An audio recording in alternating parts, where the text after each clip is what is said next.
কি ছেলে রে।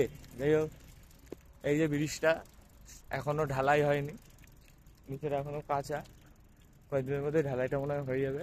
আর ওর পাশে আর একটা জয়েন্ট আছে, একটা হলো যাচ্ছে তোমার মহিষপতা, একটা আর এইটা হলো এই পাশে নিমতা, দুটো জয়েন্ট হয়ে একদম গাড়িগুলো উড়বে। তারপরে নেই তো,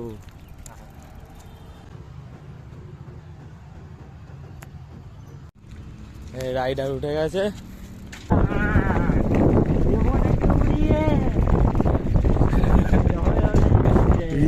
ভাই হাওয়া কম পেছনের চাকায়, স্লো করে দেওয়া